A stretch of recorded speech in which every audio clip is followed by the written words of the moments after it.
नमस्कार, स्वागत बा आप सबके इन खबर के भोजपुरी चैनल पर। उत्तर प्रदेश में मानसून दस्तक दे देले बा। यूपी के कई स्थानन पर लगातार बारिश हो रहल बाटे, जेकरे बाद मौसम सुहावना हो गईल बा। वहीं यूपी में मानसून के एंट्री के साथ कई स्थान पर भारी बारिश, तेज आंधी और वज्रपात देखे के मिल रहल बाटे, जेकरे कारण अलग अलग जिला से लोगन का जान भी जा रहल बाटे। वहीं यूपी में हो रहल लगातार बारिश से यूपी वाला लोगन के हालांकि गर्मी से त राहत मिल ही गईल बा। वहीं भारी बारिश के चलते कई जगह पे और कई सड़कन पे जल भराव देखे के मिल रहल बा। बारिश होखले की वजह से तापमान में गिरावट देखे के मिलल। जौन पारा 40-45 से ऊपर जा पहुंचल रहे, उ पारा 40 के नीचे आ चुकल बाटे।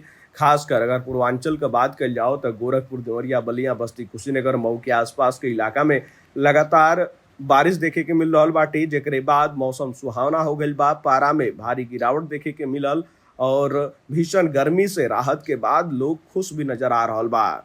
वहीं अगर आईएमडी का मानल जाओ तो ए बार पश्चिमी यूपी में जुलाई के महीना में सामान्य से अधिक बारिश होने का संभावना बा। वहीं आईएमडी द्वारा पश्चिमी यूपी में भारी बारिश के लेके ऑरेंज अलर्ट भी जारी कर दिया गया बा।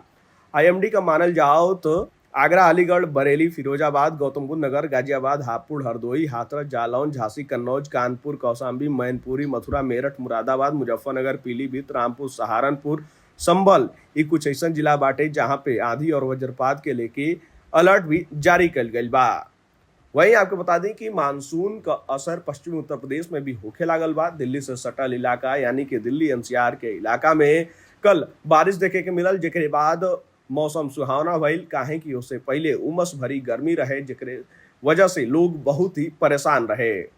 वहीं अस्पतालन में जौन मरीजन का संख्या लगातार भीषण गर्मी के कारण बढ़त रहे, ओमे भी कमी नजर आ रहल बा।